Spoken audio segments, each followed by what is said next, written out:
Hello friends, നമ്മൾ അടുക്കളയിൽ ഒരുപാട് സമയം ചിലവാക്കി കഷ്ടപ്പെട്ട് ചെയ്യുന്ന ജോലികളൊക്കെ നമുക്ക് സിമ്പിളായിട്ട് ചെയ്യാൻ പറ്റി എങ്ങനെ ഉണ്ടാവും? നമ്മുടെ നിത്യജീവിതത്തിൽ ഒരുപാട് ഉപയോഗപ്രദമായിട്ടുള്ള നല്ല നല്ല ടിപ്സുകളുമായിട്ടാണ് ഇന്ന് വന്നിട്ടുള്ളത്. അപ്പോൾ ഇന്നത്തെ എൻ്റെ പുതിയൊരു വീഡിയോയിലേക്ക് എല്ലാ കൂട്ടുകാർക്കും സ്വാഗതം. അപ്പോൾ ഇന്നത്തെ നമ്മളുടെ ഫസ്റ്റ് ടിപ്സ് എന്താണെന്ന് നോക്കാം. ഞാനൊരു പ്ലാസ്റ്റിക്കിൻ്റെ ബോട്ടിൽ എടുത്ത് വെച്ചിട്ടുണ്ട്. ഈ ബോട്ടിലിൻ്റെ ഈ ഒരു ഭാഗം വരുന്ന ഏകദേശം ഒരു പകുതി ഭാഗം വരുന്ന രീതിയിൽ ഇങ്ങനെ കട്ട് ചെയ്യുന്നുണ്ട് കേട്ടോ. അപ്പോൾ കട്ട് ചെയ്തെടുത്തിട്ടുണ്ട്. അതിൻ്റെ മുകളിലുള്ള ഭാഗം നമുക്ക് ആവശ്യമില്ല. ഈ ഒരു ഭാഗം മാത്രമാണ് കേട്ടോ ഇപ്പോൾ ഞാൻ എടുക്കുന്നത്. എന്നിട്ട് എന്താ എടുക്കുന്നത് വെച്ചാൽ ഒരു പീസ് ചെറിയ തെർമോക്കോളിൻ്റെ പീസാണ്. അത് വെച്ച് നമ്മൾ ഈ ബോട്ടിലിനെ അതേപോലെ കറക്റ്റായിട്ട് അതിൻ്റെ ഉള്ളിലേക്ക് വരുന്ന രീതിയിൽ ഇങ്ങനെ വെച്ച് കൊടുക്കുക. എന്നിട്ട് അമർത്തുമ്പോൾ ഓട്ടോമാറ്റിക്കായിട്ട് ഒന്നിങ്ങനെ ജസ്റ്റ് ഒന്ന് തിരിക്കുന്ന സമയത്ത് ആ തെർമോക്കോൾ കട്ടായിട്ട് കറക്റ്റ് അളവിന് തന്നെ ആ ബോട്ടിലിനകത്തേക്ക് പോകുമല്ലോ. അപ്പോൾ അങ്ങനെയുള്ളൊരു തെർമോക്കോളിൻ്റെ പീസാണ് നമുക്കിത് എടുക്കേണ്ടത് കേട്ടോ. അപ്പോൾ ഇങ്ങനെ അമർത്തുമ്പോൾ കറക്റ്റായിട്ടുള്ളൊരു പീസ് തന്നെ കിട്ടും. നമ്മൾ കൈ വെച്ച് കത്രിക വെച്ചോ ബ്ലേഡ് വെച്ചോ കട്ട് ചെയ്യുമ്പോൾ കറക്റ്റായിട്ട് ഇതുപോലെ ഫിറ്റ് ചെയ്ത് നിൽക്കണം എന്നില്ല. അപ്പോൾ ഇങ്ങനെ ചെയ്യുകയാണെന്നുണ്ടെങ്കിൽ ഈസി ആയിരിക്കും. അപ്പോൾ കണ്ടോ, കറക്റ്റ് അതിൻ്റെ അളവിന് തന്നെ നമുക്ക് തെർമോക്കോൾ കിട്ടിയിട്ടുണ്ട്. അങ്ങനെ കട്ട് ചെയ്തുള്ള ബോട്ടിലിന് കറക്റ്റ് അളവിന് തന്നെ നമുക്ക് തെർമോക്കോൾ കട്ട് ചെയ്തെടുത്തിട്ടുണ്ട്. അപ്പോൾ ഞാൻ ഇതൊന്ന് പുറത്തേക്ക് എടുക്കുന്നുണ്ട്. പുറത്തേക്ക് എടുക്കുന്നത് എന്തിനാ വെച്ചാൽ ഇതിലൊരു ചെറിയ ഹോൾ ഇട്ട് കൊടുക്കേണ്ടതുണ്ട്. തെർമോക്കോളിനെ ഒന്ന് ഒരു ഇരുമ്പിൻ്റെ എന്തെങ്കിലും ചൂടാക്കിയിട്ട് ഇതുപോലെ ഹോൾ ഇട്ട് കൊടുക്കുക. ഒരു അത്യാവശ്യം ഒരു 1 രൂപ കോയിൻ്റെ വലിപ്പത്തിന് ഒരു ഹോൾ ഇട്ട് കൊടുത്തിട്ടുണ്ട് കേട്ടോ. എന്നിട്ട് ഇതുപോലെ അതേപോലെ തന്നെ ക്ലോസ് ചെയ്ത് വെക്കുക. ആ ബോട്ടിൽ തന്നെ ഇതുപോലെ ക്ലോസ് ചെയ്ത് വെച്ചാൽ മതി.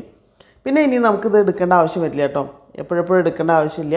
എന്നിട്ട് എന്താ ചെയ്യുക, ഹോളിലൂടെ നമ്മൾ വെള്ളം ഒഴിച്ചു കൊടുക്കാം. തെർമോക്കോളിൽ മുട്ടി നിൽക്കുന്ന രീതിയിൽ വെള്ളം ഒഴിച്ചു കൊടുക്കാം. ഞാൻ ഏകദേശം തെർമോക്കോളിനൊപ്പമായിട്ട് വെള്ളം നിറച്ചിട്ടുണ്ട് കേട്ടോ. ഇനി ഞാൻ നമ്മളുടെ വേരുള്ള മല്ലിയിലയാണ് കേട്ടോ. അപ്പോൾ രാവിലെ വാങ്ങി വെച്ചതായിരുന്നു. കുറച്ചൊന്ന് വാടിയിട്ടുണ്ട്. എന്നാലും തന്നെ നല്ലതുപോലെ കഴുകിയെടുത്തിട്ട് നമ്മൾ ഈ വേരൊക്കെ ഒപ്പം വെച്ചതിന് ശേഷം വേരിൻ്റെ ഭാഗമെല്ലാം ചെടികളുടെ വേരിൻ്റെ ഭാഗം ഒരേപോലെ വെച്ചതിന് ശേഷം നമ്മൾ ഈ വേര് മാത്രം ഈ വെള്ളത്തിലേക്ക് ഇതുപോലെ ഇറക്കി വെച്ച് കൊടുക്കുക. ഇനിയിപ്പോൾ നിങ്ങൾ വേരില്ലാത്ത മല്ലിയിലയാണ് കിട്ടുന്നതെന്നുണ്ടെങ്കിലും ഇതുപോലെ വെച്ച് കൊടുക്കുക കേട്ടോ. വേരുള്ളത് ഇതുപോലെ വെക്കുകയാണെന്നുണ്ടെങ്കിൽ നമ്മളിപ്പോൾ മുകളിലുള്ള ഇലകളൊക്കെ നമ്മൾ കുക്ക് ചെയ്യുന്ന സമയത്ത് എടുത്തതിന് ശേഷം ആ തണ്ട് മാത്രം നിന്നാലും പിന്നെ അതിന് പുതിയ ഇലകൾ നമുക്ക് എടുക്കാനായിട്ട് പറ്റും. അപ്പോൾ അത് മല്ലിയില മാത്രമല്ല കേട്ടോ, പുതിനയിലയാണെങ്കിലും കറിവേപ്പിലയാണെങ്കിലൊക്കെ ഇതുപോലെ വെക്കുകയാണെന്നുണ്ടെങ്കിൽ നമുക്ക് ഒരുപാട് ദിവസം ഫ്രഷായിട്ട് ഉപയോഗിക്കാനായിട്ട് പറ്റും കേട്ടോ.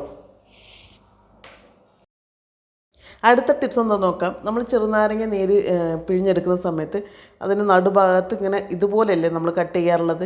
ഇങ്ങനെ കട്ട് ചെയ്യുന്നതിനേക്കാൾ കൂടുതൽ ജ്യൂസ് നമുക്ക് പിഴിഞ്ഞെടുക്കാൻ പറ്റുന്നത് അതിൻ്റെ ഇതുപോലെ കട്ട് ചെയ്യുമ്പോഴാണ് കേട്ടോ.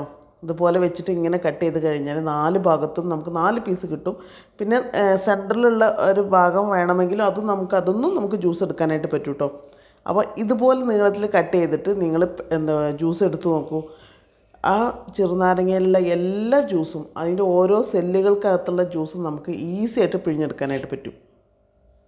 ഇനി ചെറുനാരങ്ങയുടെ നീര് പിഴിഞ്ഞെടുക്കുന്ന സമയത്ത് ഇതുപോലെ കട്ട് ചെയ്തതിന് ശേഷം നീര് പിഴിഞ്ഞെടുക്കുകയാണെന്നുണ്ടെങ്കിൽ അതിൻ്റെ അകത്തുള്ള തൊലി മാത്രം ബാക്കി ഉണ്ടാവുള്ളൂ. ബാക്കി അതിൻ്റെ ഉള്ളിലുള്ള എല്ലാ സെല്ലിൽ നിന്നും നമുക്ക് ജ്യൂസ് പിഴിഞ്ഞെടുക്കാനായിട്ട് പറ്റും കേട്ടോ.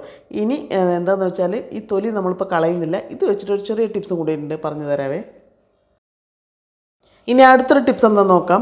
നമ്മളിതുപോലെ നേന്ത്രക്കായ വെച്ചിട്ട് ഉപ്പേരിയോ എന്തെങ്കിലും കറികൾ എന്തെങ്കിലും വെക്കുന്ന സമയത്ത് തൊലിയെല്ലാം നീക്കം ചെയ്തിട്ട് നമ്മൾ എങ്ങനെയാണോ നിങ്ങൾ കട്ട് ചെയ്യുന്നത് അതുപോലെ കട്ട് ചെയ്തെടുക്കുക.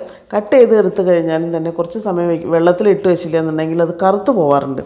അത് മൊത്തത്തിൽ കറുത്ത് പോവും. അപ്പോൾ പെട്ടെന്ന് തന്നെ അതിൻ്റെ കായയുടെ കറയെല്ലാം പോകാനുള്ള ഒരു സൂത്രമാണ് കേട്ടോ. നമ്മൾ വെള്ളത്തിലിടുന്നതിനെക്കാട്ടിലും ഏറ്റവും നല്ലൊരു രീതി എന്താണെന്ന് വെച്ചാൽ ഇതിങ്ങനെ കട്ട് ചെയ്തതിന് ശേഷം കുറച്ച് കഞ്ഞിവെള്ളം എടുക്കുക. ചൂടില്ലാത്ത കഞ്ഞിവെള്ളം എടുക്കുക കേട്ടോ.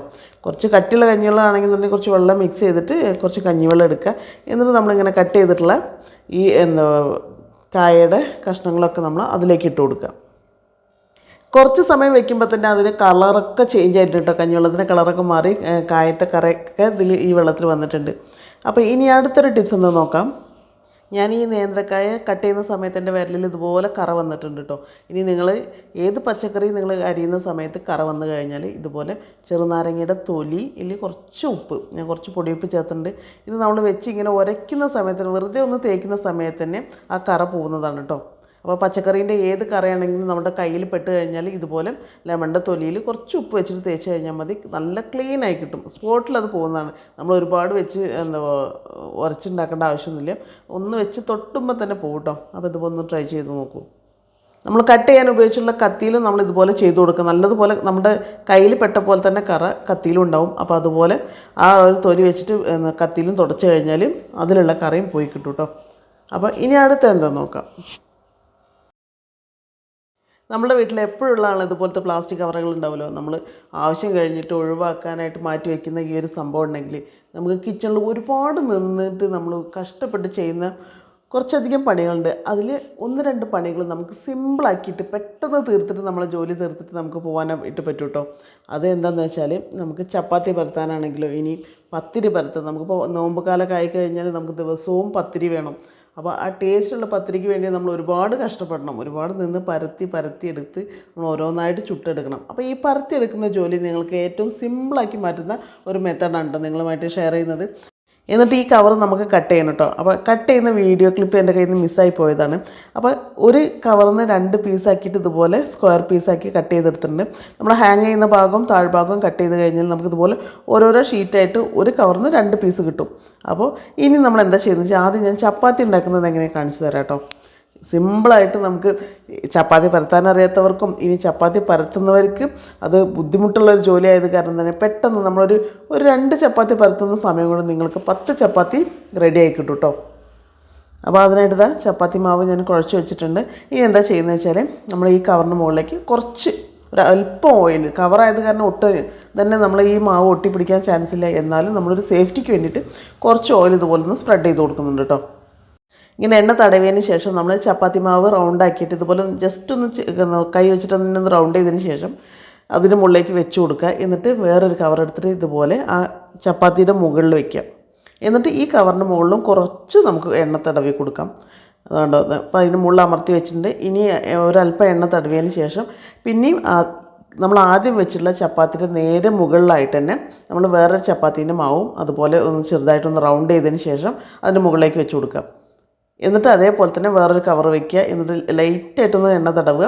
എന്നിട്ട് അതേപോലെ തന്നെ ചപ്പാത്തി വെച്ച് കൊടുക്കുക. ചപ്പാത്തിയുടെ മാവ് റോൾ ചെയ്തിട്ട് വെച്ച് കൊടുക്കുക. അങ്ങനെ നമ്മളെ കയ്യിൽ എത്ര കവറുണ്ടോ അത് അത്രയും ഇതുപോലെ വെച്ചതിന് ശേഷം അവസാനം നമ്മൾ ഇതുപോലെ ഒരു കവർ വെച്ച് കൊടുക്കുക കേട്ടോ. ഇനി നിങ്ങൾ ഇതുപോലെ കവർ വെച്ചതിന് ശേഷം ഞാനെന്താ ചെയ്യാനായിട്ട് പോകുന്നത് വെച്ചാൽ നമ്മളുടെ കട്ടിംഗ് ബോർഡില്ലേ, കട്ടിംഗ് ബോർഡ് ഇതിൻ്റെ മുകളിലേക്ക് വെക്കുകയാണ് കേട്ടോ. നമ്മളിപ്പോൾ ചപ്പാത്തിക്ക് മാവ് വെച്ചിട്ടുണ്ട്. 2-3-4 ചപ്പാത്തി നമ്മൾ വെച്ച് കഴിഞ്ഞു. എന്നിട്ട് ഈ കട്ടിംഗ് ബോർഡ് ഇതിൻ്റെ മുകളിൽ വെച്ചിട്ട് ജസ്റ്റ് ഒന്ന് ഇതുപോലെ ഒന്ന് അമർത്തി കൊടുക്കുക കേട്ടോ. അമർത്തി കൊടുക്കുമ്പോൾ നിങ്ങൾക്ക് തന്നെ അറിയാനായിട്ട് പറ്റും ഇത് നന്നായിട്ട് ഹൈറ്റിൽ നിന്ന് ചപ്പാത്തി മാവുകൾ താന്ന് പോകുന്നത് നിങ്ങൾക്ക് ഫീൽ ചെയ്യാനായിട്ട് പറ്റും. ഒട്ടും ബുദ്ധിമുട്ടില്ലാണ്ട് ഇപ്പോൾ ഞാൻ ചപ്പാത്തി മാവ് ഇത് വെച്ച് അമർത്തുന്ന സമയത്ത് കുറച്ച് പരന്ന് വന്നിട്ടുണ്ടല്ലോ. അപ്പോൾ ഒന്നുകൂടി ഇതേപോലെ ചെയ്യുന്ന സമയത്ത് തന്നെ നല്ലതുപോലെ റൗണ്ടായിട്ട് വരും കേട്ടോ.